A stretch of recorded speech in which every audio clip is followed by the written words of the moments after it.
నమస్తే victory media news కు స్వాగతం. ముందుగా హెడ్లైన్స్ చూద్దాం. స్వచ్ఛ సర్వేక్షణలో మెరిసిన విశాఖ దేశంలోనే దక్కిన 4వ స్థానం.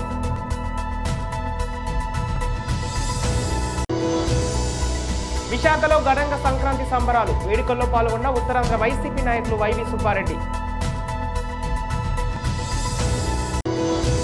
ఎట్టకేలకు 38 ఏళ్ల తర్వాత ఉక్కు నిర్వాసితులకు ఇళ్ల స్థలాలు. హర్షం వ్యక్తం చేసిన సిపిఎం నాయకులు. వచ్చే ఎన్నికల్లో టీడీపీ జనసేన కూటమే ప్రభుత్వం ఏర్పాటు చేస్తుంది. జనసేన రూరల్ అధ్యక్షుడు పంచకర్ల రమేష్ బాబు.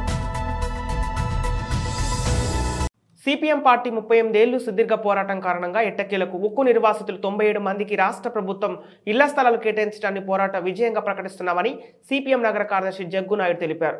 శుక్రవారం విశాఖ మద్దిపాలెం సిపిఎం కార్యాలయంలో ఏర్పాటు చేసిన మీడియా సమావేశంలో ఆయన మాట్లాడుతూ ఉక్కు నిర్వాసితులకు ఒక్కో కుటుంబానికి 107 గజాల చొప్పున ప్రభుత్వం ఇళ్ల స్థలాలు పట్టాలు మంజూరు చేయడం గొప్ప విషయమన్నారు. తక్షణమే ఉక్కు యాజమాన్యం భూ సర్వే చేసి అర్హులైన వారందరికీ ఇళ్ల స్థలాలు అందించే విధంగా చర్యలు తీసుకోవాలని కోరారు.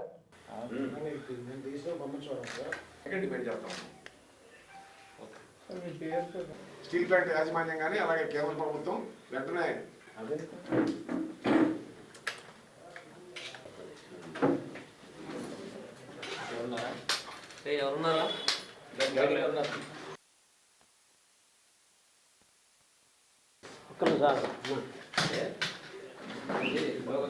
కరణవానిపాలెం శనివాడ గ్రామాలకు చెందినటువంటి 97 నిర్వాసిత కుటుంబాలకి 107 చదరపు గజాల చొప్పున ఈరోజు ఇళ్ల పట్టాలు ప్రభుత్వం మంజూరు చేస్తూ ఉంది. పోరాడి విజయం సాధించినటువంటి నిర్వాసితులకి సిపిఎం పార్టీ అభినందనలు తెలియజేస్తూ ఉంది. అలాగే ఈ ఇళ్ల పట్టాల పంపిణీకి సహకరించినటువంటి జిల్లా అధికార యంత్రాంగానికి ప్రభుత్వానికి ధన్యవాదాలు తెలియజేస్తూ ఉన్నాం. స్టీల్ ప్లాంట్ ఏర్పాటు కోసం 64 గ్రామాల ప్రజలు 22,000 ఎకరాల భూముల్ని త్యాగం చేశారు. ఈ సందర్భంగా 16,500 మంది నిర్వాసితులయ్యారు. నిర్వాసిత కుటుంబాలకి ఒక్కొక్కరికి 107 చదరపు గజాల చొప్పున ఇళ్ల స్థలాలు ఇవ్వాలని చెప్పని 1981లో ఒప్పందం జరిగింది. ఆ రోజు సిపిఎం పార్టీ కోరింది భవిష్యత్తు కుటుంబాలు పెరుగుతాయి కాబట్టి 107 చదరపు గజాలు కాదు, కనీసం 5 సెంట్లు చొప్పున ఇవ్వాలని చెప్పని ఆ రోజు డిమాండ్ చేశాం. కానీ ఒప్పందంలో అది 107 చదరపు గజాలకే పరిమితమైంది. ఈ విధంగా నిర్వాసితకు ఇవ్వాల్సిన ఇల్లుని గంగవరం, పెదగంట్యాడ, కణితి కాలనీ, అగనంపూడి ఈ ప్రాంతంలో ఉన్నటువంటి వాళ్ళకి ప్రభుత్వం స్థలాలు మంజూరు చేసింది.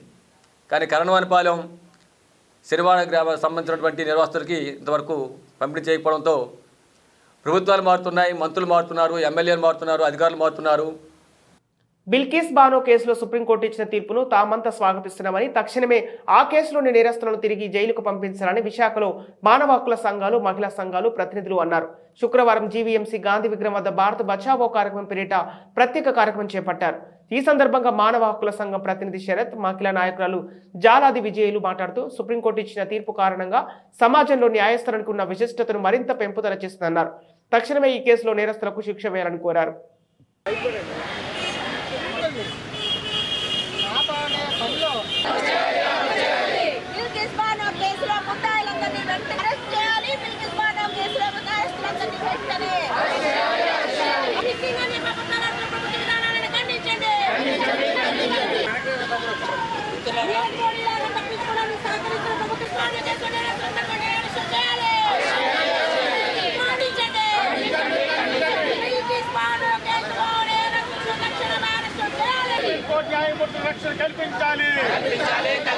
పేరు శరత్, భారత్ బచావో మరియు మానవ హక్కుల వేదిక.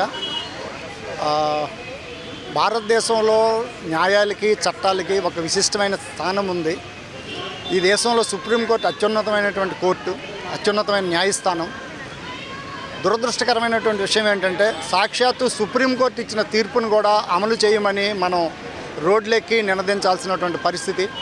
ఈవేళ బీజేపీ గవర్నమెంటు ప్రభుత్వంలో ఉండి కూడా, అధికారంలో ఉండి కూడా వాళ్ళు గతంలో చేసిన తప్పుల్ని కప్పిపుచ్చుకోవడానికి, వాళ్ళ స్వాతిశయాన్ని కాపాడుకోవడానికి బిల్కిస్ బానో కేసులో నిందితులను అరెస్టు చేయమని సుప్రీంకోర్టు తీర్పు ఇచ్చినప్పటికీ కూడా వాళ్ళు ఉదాసీనంగా ఉన్నారు. దురదృష్టం ఏంటంటే అటువంటి వాళ్ళు కోర్టు నుంచి రిలీజ్ అయినప్పుడు వాళ్ళకి సింధూర తిలకాలు దిద్ది పూలదండలు వేసి ఊరేగింపుగా తీసుకొని వెళ్ళటం అనేది అత్యంత దుర్మార్గం. ఈవేళ సాక్షాత్తు సుప్రీంకోర్టు వాళ్ళని అరెస్ట్ చేయమని చెప్పినప్పటికీ కూడా మీనమేషాలు లెక్కించడాన్ని ఇక్కడ ఉన్నటువంటి ఈ ప్రజాస్వామిక వాదులందరూ తీవ్రంగా ఖండిస్తున్నారు. వెంటనే ఆ నిందితుల్ని సుప్రీంకోర్టు తీర్పు మేరకు వెంటనే అరెస్ట్ చేయాలి. ఎందుకంటే నిందితులు తప్పించుకొని వెళ్ళిపోయే అవకాశం ఉంది. ఈవేళ బీజేపీ ప్రభుత్వం మోడీ గారు దగ్గరుండి ఎంతోమంది నేరస్తులను దగ్గరుండి విమానాలు ఎక్కించిన నేపథ్యాలు ఉన్నాయి కాబట్టి ఈ కేసులో సుప్రీంకోర్టు తీర్పు మేరకు ఆ నిందితుల్ని వెంటనే అరెస్ట్ చేయాలి. ఈ దేశంలో నిమిషానికి ప్రతిరోజు ఒక 92 అత్యాచారాలు జరుగుతున్నాయి మహిళల మీద. ఈరోజు భారతదేశంలో ఇటువంటి పరిస్థితి 2014 తర్వాత ఇంకా ఎక్కువైంది. కాబట్టి ఇటువంటి పరిస్థితుల్ని వెంటనే ప్రజలు, ప్రజాస్వామికవాదులు అందరూ కూడా నిలబడి వీటిని వ్యతిరేకించాల్సినటువంటి అవసరం ఉందని చెప్పి మేము పౌర సమాజానికి పిలుపునిస్తూ నేరస్తులను వెంటనే అరెస్ట్ చేయాలని డిమాండ్ చేస్తున్నాం. Thank you. బిల్కిస్ బాను హత్య, ఆమె మానభంగం కేసులో, రేప్ కేసులో ఉన్న మతోన్మాద పార్టీ అయిన నరేంద్ర మోడీ గారు సమాన పనికి సమాన వేతనం ఇవ్వాలని, న్యాయపరమైన డిమాండ్లు పరిష్కరించాలని రాష్ట్ర వ్యాప్త నిరవధిక సమ్మెలో భాగంగా జీవీఎంసీ గాంధీ విగ్రహం వద్ద చేపడుతున్న నిరాహార దీక్షలు శుక్రవారం నాటికి 32వ రోజుకు చేరుకున్నాయి. ఈ సందర్భంగా యూనియన్ జిల్లా అధ్యక్షులు వై తులసి మాట్లాడుతూ తక్షణమే తమ న్యాయమైన డిమాండ్లను పరిష్కరించాలని కోరారు. ప్రభుత్వం తమ సమస్యలు పరిష్కరించే వరకు ఈ పోరాటం కొనసాగిస్తామన్నారు. ఈ కార్యక్రమంలో పలువురు అంగన్వాడీ టీచర్లు, కార్యకర్తలు పాల్గొన్నారు.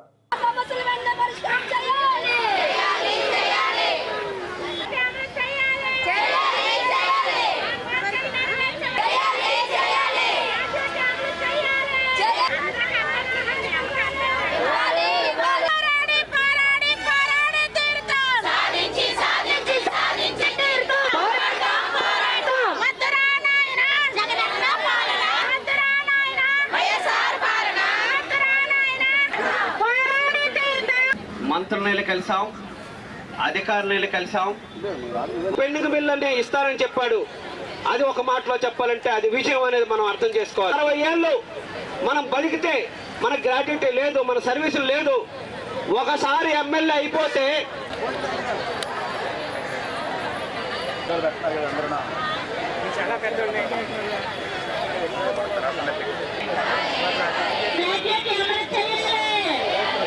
టీచర్ల ఆయాలు గత 32 రోజుల నుండి కఠోర దీక్షతో పోరాటం నిర్వహిస్తూ ఉంది. వాళ్ళు 10 డిమాండ్లు, చాలా న్యాయమైన డిమాండ్లు, ప్రభుత్వానికి కూడా భారం పడిన డిమాండ్లు. కానీ ప్రభుత్వం చాలా మొండిగా వ్యవహారం చేస్తూ ఉంది. ఒక్క మాటలో చెప్పాలంటే ఏదైతే జగన్మోహన్ రెడ్డి గారు వాగ్దానం చేశాడో తెలంగాణ కన్నా 1000 రూపాయలు అదనంగా ఇస్తామని, అది అడుగుతున్నారు. చాలా న్యాయమైన డిమాండ్. దానికి సంబంధించిన బడ్జెట్ కూడా 300 కోట్లు తప్ప అదనంగా అయ్యేదానికి అవకాశం లేదు. ఈరోజు పేసా చట్టం అమలు చేస్తామని చెప్తున్నారు. ఆ రకంగానే అనేక ఇబ్బందులు పెడతా ఉన్నారు. ఇది సరైనది కాదు. మహిళల మీద ఈ రకంగా నిర్బంధాన్ని ప్రయోగించడం సరైనది కాదని భావిస్తూ ఉన్నాం. నీవు ఏదైతే వాగ్దానం చేశావో వాగ్దానాన్ని అమలు చేయమని అడుగుతూ ఉన్నారు. దాదాపు 5 ఏళ్ళు చాలా న్యాయంగా వాళ్ళు చాలా విషయాల మీద వాళ్ళు రాజీ పడ్డారు. అయినా ప్రభుత్వం మొండిగా వ్యవహరించడం సరైనది కాదని ఇప్పటికైనా వాళ్ళు గ్రాడ్యుయేట్, సుప్రీంకోర్టు ఏదైతే ఇచ్చిందో గ్రాడ్యుయేటీ పెంచాలి, జీతం తెలంగాణ కన్నా అదనంగా పెంచాలి, అట్లాగే సమ్మె కాలానికి జీతం ఖచ్చితంగా ఇవ్వాలి.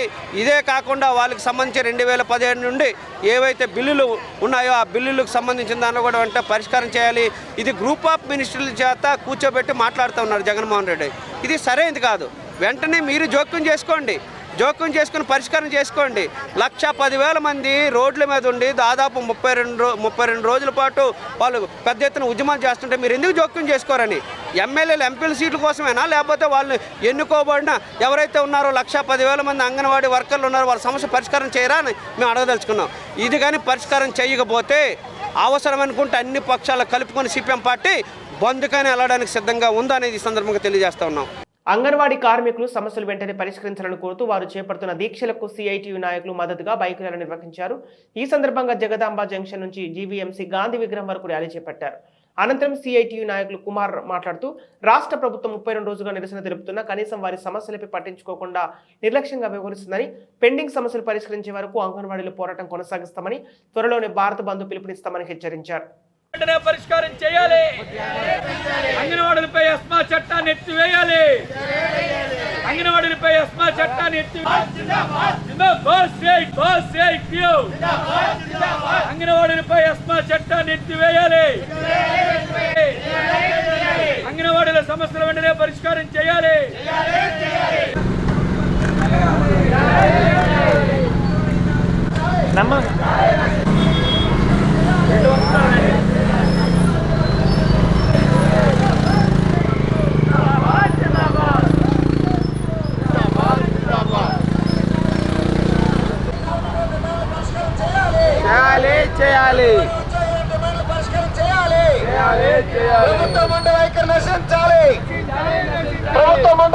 రాష్ట్ర వ్యాప్తంగా అంగన్వాడీ కార్మికులు గత 32 రోజుల నుంచి నిరవధిక సమ్మె చేస్తున్నారు. తమ న్యాయమైన డిమాండ్లు పరిష్కారం చేయాలని, అంటే జగన్మోహన్ రెడ్డి గారు ఏదైతే తెలంగాణ కంటే అదనంగా వేతనాలు చెల్లిస్తాను అని హామీ ఇచ్చాడో ఆ హామీని అమలు చేయమని గత 4.5 సంవత్సరాల నుంచి అడుగుతూ ఉన్నా సరే ప్రభుత్వం పట్టించుకోవటం లేదు. అంగన్వాడీల గ్రాడ్యుయేటీ సుప్రీంకోర్టు తీర్పు ఇచ్చింది.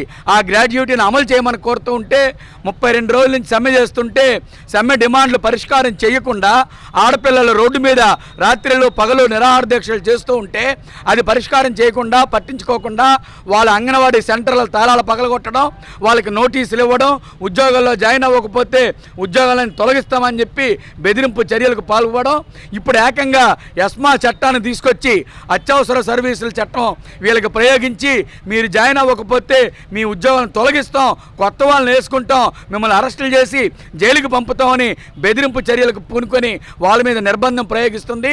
ఇటువంటి నిర్బంధ చర్యలు ఎస్మా చట్టాన్ని తక్షణమే రద్దు చేయాలని సిఐటిగా మేము డిమాండ్ చేస్తున్నాం. అసలు అంగన్వాడీ కార్యకర్తలు వర్కర్లు వీళ్ళెవ్వరూ కూడా ఎస్మా పరిధిలోకి రారు, కానీ అత్యవసర సర్వీసుల కింద వీళ్ళని ఈరోజు ప్రభుత్వం తీసుకొచ్చింది.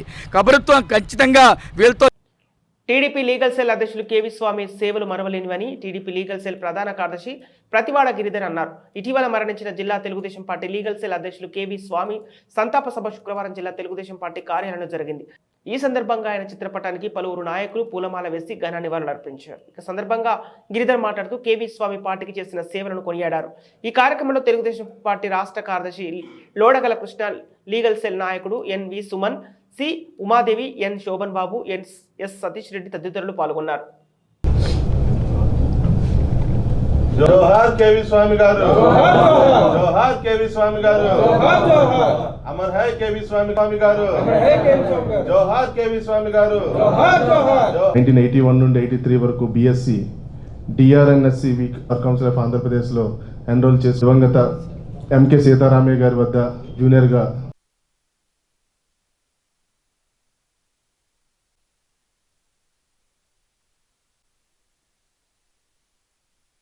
ఆయనకి మోక్షం ప్రసాదించాలని ఆ భగవంతుని ప్రార్థిస్తూ, నేను అతి తక్కువ కాలంలోని అతనితోని ప్రయాణించేటప్పుడు చాలా విషయాలు తెలుసుకున్నానండి. అసలు నలుగురితోని ఎలా కలిసిపోవాలి, అలాగే అసలు అంటే మన తెలుగుదేశం పార్టీ అని అంటే అదొక వ్యసనం, ఆయనకు ఒక పిచ్చి అంతే, ఆయన ప్రాణంతో సమానం. మరి ఆయన నిజంగా ఈ స్ట్రెస్లోని అటు ఇటు ఇటు అటు అదే పనిగా ప్రతి దగ్గర ఆయన ఉండాలి, కనిపించాలి, ఏదో చేయాలని తాపత్రయంలోని బహుశా ఈ స్ట్రెస్ కూడా ఒక కారణం అయ్యి ఉండొచ్చు. ఎందుకంటే చాలా దిగ్భ్రాంతికరమైన విషయం, మాకు తెలిసేసరికి చాలా షాక్లోనే ఉన్నాం. ఎవరూ కూడా ఇది అసలు అంటే నమ్మడానికి 2-3 సార్లు అడిగాం, పేరు ఎవరండి ఏంటి పేరు అని. అంటే తెలిసిన పేరుని అన్నిసార్లు అడిగి మేము అది కన్ఫర్మ్ చేసుకోవాల్సి వచ్చింది. అంటే ఇక ఆయన గురించి ముఖ్యంగా చెప్పాల్సింది ఏంటంటే, వయసు అయితే మరీ పెద్ద వయసు కాదు, చిన్న వయసే. అందువలన అయినప్పటికీ కూడా ఆయన ఇప్పుడు ఆరోగ్యం విషయం ఏదైతే చెప్పారో, ఆయన అనారోగ్యం అనే విషయం ఎవ్వరికీ కూడా తెలియదండి. ఆయన చనిపోయిన తర్వాత ఆ విషయం తెలిసింది తప్ప అసలు ఆయనకు అనారోగ్యం ఉన్నదనే విషయం కూడా ఎవరు ఎప్పుడు గమనించారు. పెందుర్తిలో గెలుపు జనసేన దాని మిత్రపక్షమైన తెలుగుదేశం పార్టీ అభ్యర్థినని విశాఖ ఉమ్మడి రూరల్ జిల్లా జనసేన పార్టీ అధ్యక్షుడు మాజీ ఎమ్మెల్యే పంచకల రమేష్ బాబు స్పష్టం చేశారు. విశాఖ జిల్లా పెందుర్తి నియోజకవర్గం సబ్బవరం మండలం మొగిలిపుర గ్రామంలో ఉన్న బండి మాంబ అమ్మవారిని గురువారం సాయంత్రం ఆయన దర్శించుకుని ప్రార్థనలు చేశారు. అనంతరం ఆయన మాట్లాడుతూ రాబోయే ఎన్నికలు కాపు వెలమ కులాలు అభ్యర్థుల మధ్య జరుగుతున్న పోటీ కాదని వైఎస్ఆర్ కాంగ్రెస్ పార్టీ అంతమే తమ ఉమ్మడి రాష్ట్ర నినాదమని తెలిపారు. టికెట్ ఎవరికి ఇచ్చినా వారిని గెలిపిస్తామని స్పష్టం చేశారు.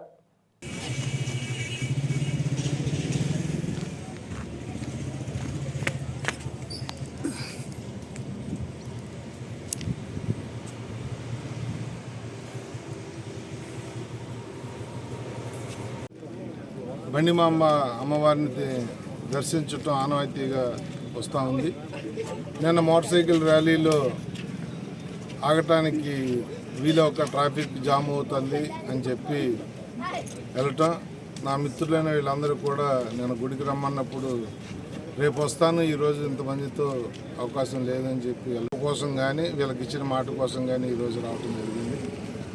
మరి బండిమాంబ తల్లి ఈ ఊరిని కానీ ఈ ప్రాంత ప్రజలను కానీ మమ్మల్ని అందరినీ కూడా చల్లగా చూడాలని, రాష్ట్రాన్ని ఈ ప్రాంతాన్ని ఆవిడ చల్లని దీవెనలతో ఈ కొత్త సంవత్సరం పెందుర్తి నియోజకవర్గం కూడా బ్రహ్మాండంగా అభివృద్ధి చెందాలి అని చెప్పి మరి మమ్మల్ని కూడా రేపు పొద్దున్న మేము ఎక్కడి నుంచి పోటీ చేస్తే అమ్మవారి ఆశీస్సులు మాకు కూడా ఉండాలని చెప్పి కోరుకున్నాం.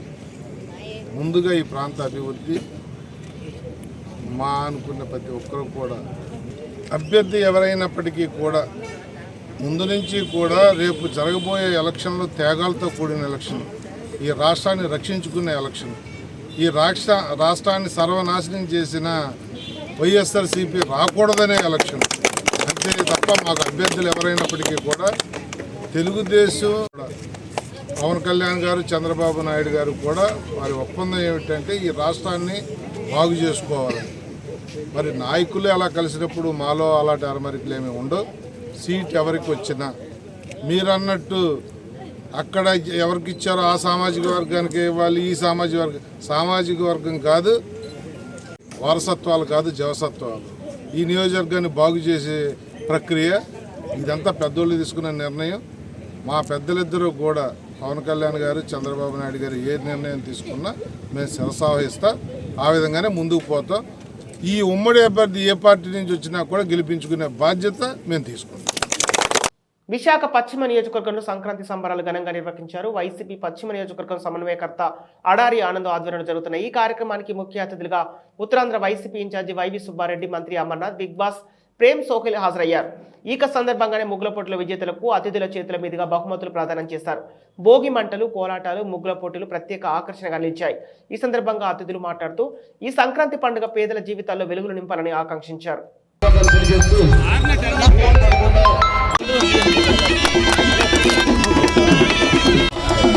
భోగి పండుగ ముందుగానే స్టార్ట్ అయింది మనకి.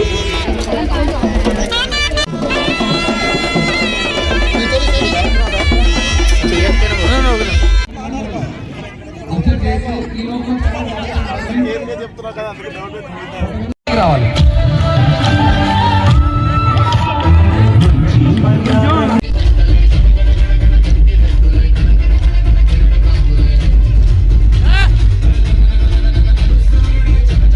మొట్టమొదటి పండగగా మనం జరుపుకుంటాం. ఎందుకంటే సంక్రాంతి సందర్భంగా రైతులకి పొలం పనులు ముగించుకొని పంట చేతికి వచ్చి ఎంతో సంతోషంగా జరుపుకునే పండగ రాష్ట్ర వ్యాప్తంగా 2 తెలుగు రాష్ట్రాల్లో కూడా ఎంతో గొప్పగా జరుపుకుంటాం. అటువంటి సంక్రాంతి పండగ విశాఖ నగరం నడిబొడ్డున మన సాంప్రదాయానికి తగ్గట్టుగా ముగ్గుల పోటీలతో, సాంస్కృతిక కార్యక్రమాలతో, మరీ ముఖ్యంగా సాంస్కృతిక కార్యక్రమాల్లో కూడా మన సంక్రాంతి పండగకి ఏ విధంగా అయితే రైతుల కోసం ఆనందంగా ఉండాలని మనం జరుపుకుంటామో, వాళ్ళని మళ్ళా రైతులు బాగుంటేనే మన సమాజం బాగుంటుంది. కాబట్టి రైతులు మేలు జరగాలనే ఉద్దేశంగా ఈ సాంస్కృతిక కార్యక్రమాలు కూడా ఏర్పాటు చేసినందుకు ముందుగా ఆనంద్ కుమార్ని ప్రత్యేకంగా అభినందిస్తున్నాం. మన రాష్ట్రంలో గౌరవ ముఖ్యమంత్రి జగన్మోహన్ రెడ్డి గారి ఆధ్వర్యంలో గత 4.5 సంవత్సరాల్లో కూడా రైతులకి ఎక్కడ ఇబ్బంది లేకుండా ప్రతి సంక్రాంతికి రైతులు సుఖంగా సంక్రాంతి పండుగ జరుపుకునే విధంగా రైతులు మేలు చేసిన ప్రభుత్వం మన ప్రభుత్వం కాబట్టి రాబోయే రోజుల్లో కూడా గౌరవ ముఖ్యమంత్రి జగన్మోహన్ రెడ్డి గారి నాయకత్వంలో మళ్ళా త్వరలో జరగబోయే ఎలక్షన్లో కూడా మన రైతు సోదరులందరూ కూడా మన ముఖ్యమంత్రి జగన్మోహన్ రెడ్డి గారిని ఆశీర్వదించాలని రాబోయే రోజుల్లో మళ్ళా ఈ రాష్ట్రానికి ముఖ్యమంత్రిగా జగన్మోహన్ రెడ్డి గారు రావాలని. ఎందుకంటే సంక్రాంతి పండుగ సందర్భంగా ఒక రైతుకునే కాదు, ప్రతి కుటుంబము సుఖంగా సంతోషంగా ఉండే కార్యక్రమం కాబట్టి ఈ కార్యక్రమం ఇంత గొప్పగా విజయవంతంగా ప్రతి ఇంట్లో సుఖంగా సంతోషంగా వెలుగులు నింపే విధంగా మన గౌరవ ముఖ్యమంత్రి. దేశవ్యాప్తంగా పట్టణ పురపాలక శాఖ ఆధ్వర్యంలో నిర్వహించిన స్వచ్ఛ భారత్ పోటీలో విశాఖ జిల్లాకు 4వ స్థానం దక్కింది. ఈ సందర్భంగా ఢిల్లీలోని ఆయా వార్డులను నగర మేయర్ గొలగాని హరి వెంకటకుమారి, కమిషనర్ సాయికాంత్ వర్మతో పాటు అదనపు కమిషనర్ సన్యాసిరావు, CMHO నరేష్లు ఆయా వార్డులను స్వీకరించారు. అనంతరం మేయర్ మాట్లాడుతూ విశాఖ ప్రజలందరి సహకారంతోనే దేశంలోనే ఇంతటి స్థానం దక్కిందని, ఇదే స్ఫూర్తితో ప్రజలంతా విశాఖను మరింత స్వచ్ఛ నగరంగా అభివృద్ధి చేయాలన్నారు. All India's Clean City Rank 4 goes to Visakhapatnam, Andhra Pradesh. We invite the esteemed delegation from the city to the stage. Visakhapatnam is the cleanest city within Andhra Pradesh in the category of cities with population greater than 1 lakh. Please join us in applauding their remarkable achievement. I'd like to hear some applause, please.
Clean City Rank 5, Bhopal, Madhya Pradesh. చంద్రబాబుకు వారసత్వమే పెద్ద శాపమని YCP యువజన విభాగం రాష్ట్ర అధ్యక్షుడు బైరెడ్డి సిద్ధార్థ రెడ్డి అన్నారు. దర్శిలోని YCP కార్యాలయంలో ఆయన మీడియాతో మాట్లాడుతూ లోకేష్ సమర్థుడైతే చంద్రబాబు, పవన్ ఎందుకు అడుక్కుంటున్నారని, పక్క రాష్ట్ర ముఖ్యమంత్రి రేవంత్ రెడ్డిని సాయం కోరాల్సిన అవసరం ఏముందని ప్రశ్నించారు. వారసత్వం అంటే తండ్రికి తగ్గ తనయుడు సీఎం జగన్మోహన్ రెడ్డి అని అన్నారు. చంద్రబాబు ఎప్పుడు ఎన్నికలు వచ్చినా ఒంటరిగా వెళ్లే ధైర్యం లేదని, పొత్తులతో ఎప్పుడు ఎన్నికలకు వెళ్తారన్నారు.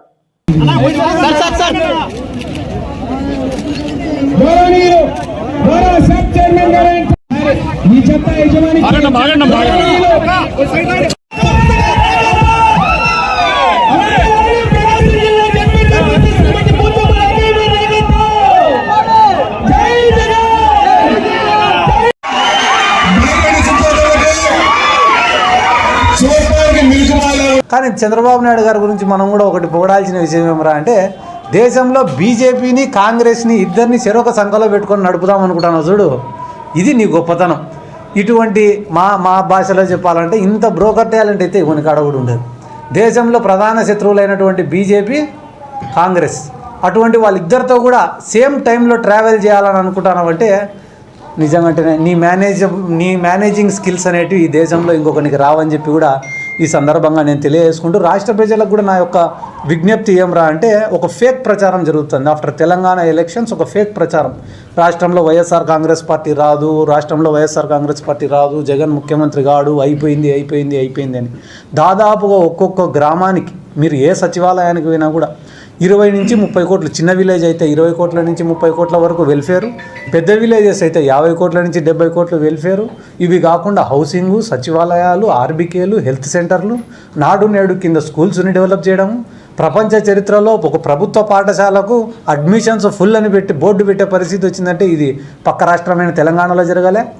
అదే ఆ ప్రభుత్వానికి ఈ ప్రభుత్వానికి అంటే అక్కడ ఉండే గత ప్రభుత్వానికి మన ప్రభుత్వానికి మధ్య ఉన్న తేడాలు కానీ జరిగిన గొప్పలు కానీ చెప్పాలంటే కానీ కొన్ని రోజులు సరిపోవు. దళితులు ఉన్నారు ఎంతోమంది రాష్ట్రంలో. ఇక్కడ అసైన్డ్ భూములు ఉంటే కానీ ఆ అసైన్డ్ భూములకు పేదలకే హక్కు కల్పించి. విశాఖ ఉత్తర నియోజకవర్గం వైసీపీ సమన్వయకర్త కేకే రాజు ఆధ్వర్యంలో సంక్రాంతి సంబరాలు శుక్రవారం ఘనంగా నిర్వహించారు. ఈ కార్యక్రమానికి ఉత్తరాంధ్ర వైసీపీ ఇన్ఛార్జి వైవి సుబ్బారెడ్డి, వైసీపీ నాయకులు కోల గురువులు, చొక్కాకుల వెంకట్రావు, కార్పొరేటర్ రెయ్యి వెంకటరామన్నగా పాల్గొన్నారు. అనంతరం వైవి సుబ్బారెడ్డి మీడియాతో మాట్లాడుతూ సంక్రాంతి పండుగ వాతావరణం ఉత్తర నియోజకవర్గంలో ముందే రావడం అభినందనీయమన్నారు. అయితే రాష్ట్ర వ్యాప్తంగా సీట్ల మార్పు విషయంలో బీసీలకు తగిన స్థానం కల్పించడం లేదని వస్తున్న వార్తలను ఆయన ఖండించారు. ఈరోజు ఈ కార్యక్రమానికి రావటం జరిగింది. ఈ సందర్భంగా విశాఖ ఉత్తర నియోజకవర్గంలో ఉన్న ప్రజలందరికీ కూడా సంక్రాంతి శుభాకాంక్షలు తెలియజేస్తున్నాం. గత 5 సంవత్సరాల నుంచి రాష్ట్రంలో సంక్రాంతి పండుగ ప్రజలందరూ కూడా సంతోషంగా పండుగ మంచి వాతావరణంలో జరుపుకునే విధంగా ఉండగలుగుతున్నారు. అంటే రాష్ట్రంలో గౌరవ ముఖ్యమంత్రి జగన్మోహన్ రెడ్డి గారి పాలనలో ప్రజలందరూ సుఖంగా సంతోషంగా ఉన్నారు. కాబట్టి ఈ పండుగ వాతావరణం రాష్ట్ర వ్యాప్తంగా కూడా ఎంతో సుఖంగా సంతోషంగా ఆనందంగా జరుపుకునే కార్యక్రమం జరుగుతుందని చెప్పి ఈ సందర్భంగా రాష్ట్ర వ్యాప్తంగా ఉన్న ప్రజలందరూ కూడా మరీ ముఖ్యంగా రైతు సోదరులకి, అక్క చెల్లెళ్ళకి, అన్నదమ్ములకి, కుటుంబ సభ్యులందరూ కూడా మరొక్కసారి మీ ద్వారా సంక్రాంతి శుభాకాంక్షలు తెలియజేసుకుంటున్నారు. భాగంగా ముందే చెప్పారు కదమ్మా, 175 నియోజకవర్గాల్లో 175 నియోజకవర్గాలు అభ్యర్థులు గెలుపు కోసం పార్టీ విజయం సాధించేదానికి ఏ మేరకు అవసరమైతే ఆ మేరకు మార్పులు చేసుకుంటూ పోతామని మా అధ్యక్షుడు గౌరవ ముఖ్యమంత్రి జగన్మోహన్ రెడ్డి గారు లోగడ చెప్పిన దాంట్లో భాగంగానే ఈ మార్పులు చేర్పులు జరుగుతున్నాయి. అందులో భాగంగానే నిన్న 20 అసెంబ్లీ స్థానాలకి 5వ 6వ పార్లమెంట్ స్థానాలకి అభ్యర్థుల్ని మార్చడం. మీరు గమనించాల్సింది ఒకటే, పచ్చ మీడియా ఏ విధంగా అయితే ఎస్సీలని బీసీలని మార్చేసి అందరినీ ఓసీ సీట్లు మార్చట్లేదు అని దుష్ప్రచారం చేసే కార్యక్రమం చేస్తున్నారు. అది వాస్తవం కాదు అనే దానికి నిన్న చేసిన మార్పు చేర్పులు అత్యధిక స్థానాల్లో ఉన్న ఓసీలను తీసేసి బీసీలని ఎస్సీలని తీసుకొని రావడం. సో ఎక్కడైనా సరే ఏ సామాజిక వర్గానికి అన్యాయం జరగకుండా గెలిపే లక్ష్యంగా అభ్యర్థులు మార్పు కార్యక్రమం జరుగుతుందని చెప్పి ఈ సందర్భంగా తెలియజేసుకుంటున్నాను. తెలీదమ్మా, దాని గురించి నాకు అవగాహన లేదు. ఆయన తప్పకుండా ఒకే కుటుంబానికి పెద్దపీట వేశారని చెప్పేసి ఒకవైపు వార్తలు వస్తున్నాయి.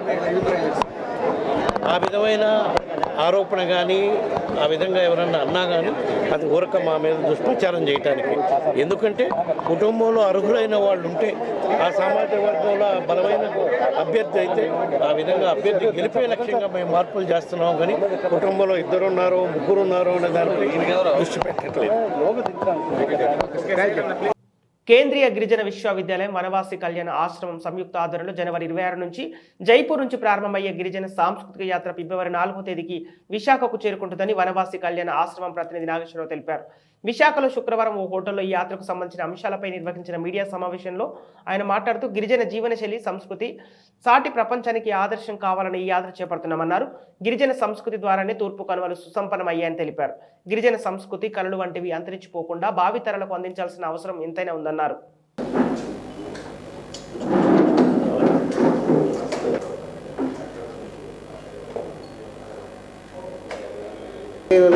యొక్క వ్యక్తులతో కలిసి పనిచేస్తూ ఉంటాను.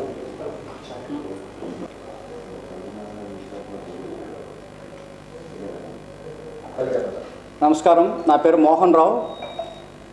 ఈ యాత్ర సహ ప్రముఖ. నేను జైపూర్ నుంచి విశాఖపట్నం జరిగే యాత్రలో కింది అంశాలపైన ఫోకస్ చేయడం కోసం మనం యాత్ర నిర్వహిస్తున్నాం.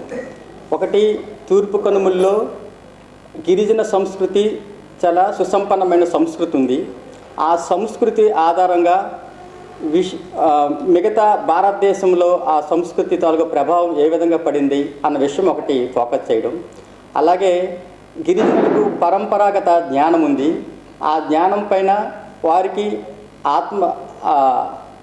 ఆత్మవిశ్వాసం పెంచుతూ మిగతా సమాజానికి వారికి ఉన్న జ్ఞానాన్ని తెలియజేయడం. అదేవిధంగా ఆ జ్ఞానం భారతదేశ అభివృద్ధికి ఏ విధంగా ఉపయోగపడింది, భవిష్యత్తులో దాన్ని ఎలా ఉపయోగించుకోవాలన్న విషయం పైన ఫోకస్ చేయడం. అలాగే గిరిజనులు మన తోటి భారతీయులే. వారికి వారి సంస్కృతి రక్షించుకోవడానికి, వారి హక్కులు కాపాడుకోవడానికి మిగతా సమాజం అంతా వారికి చేదోడు వాదోడుగా ఉండాలని మిగతా సమాజానికి తెలియజేయడం. అలాగే ప్రభుత్వము రాజ్యాంగపరంగా 5-6 షెడ్యూల్ ద్వారా వారికి హక్కులు కల్పించబడ్డాయి. ఆ హక్కుల్ని రాజ్యాంగ స్ఫూర్తి మేరకు, రాజ్యాంగంలో ఏ స్ఫూర్తి మేరకు అయితే 5వ షెడ్యూల్ ప్రకటించారో ఆ స్ఫూర్తి మేరకు వారికి ఆ హక్కులు అందే విధంగా చేయడం కోసం ఈ విధంగా ఈ 5 విషయాలపైన ఫోకస్ చేస్తూ ఈ యాత్ర సాగిస్తున్నాం. నా పేరు ఉబ్బేటి నాగేశ్వరరావు. గిరిజన రథయాత్ర యొక్క ప్రధాన కార్యదర్శి. జనవరి 26వ తేదీన మనకు ఈ యొక్క యాత్ర ప్రారంభమవుతుంది. జనవరి 26 ఉదయం 10 గంటల నుంచి జైపూర్, ఒరిస్సా రాష్ట్రం జైపూర్ నుండి సూర్యమహల్లో ఇనాగ్రేషన్ ఉంటుంది.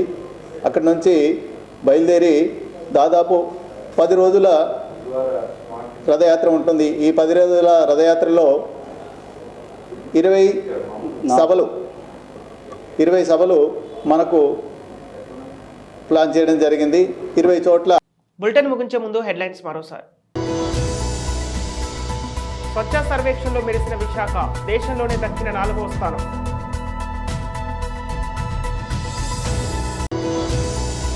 విశాఖలో ఘనంగా సంక్రాంతి సంబరాలు. వేడుకల్లో పాల్గొన్న ఉత్తరాంధ్ర వైసీపీ నాయకులు వైవి సుబ్బారెడ్డి. ఎట్టకేలకు 38 ఏళ్ల తర్వాత ఉక్కు నిర్వాసితులకు ఇళ్ల స్థలాలు. హర్షం వ్యక్తం చేసిన సిపిఎం నాయకులు. వచ్చే ఎన్నికల్లో టీడీపీ జనసేన కూటమే ప్రభుత్వం ఏర్పాటు చేస్తుంది. జనసేన రూరల్ అధ్యక్షుడు పంచకర్ల రమేష్ బాబు. ఇవి ఈనాటి వార్తలు. మరియు బులెటిన్తో మళ్ళీ కలుద్దాం.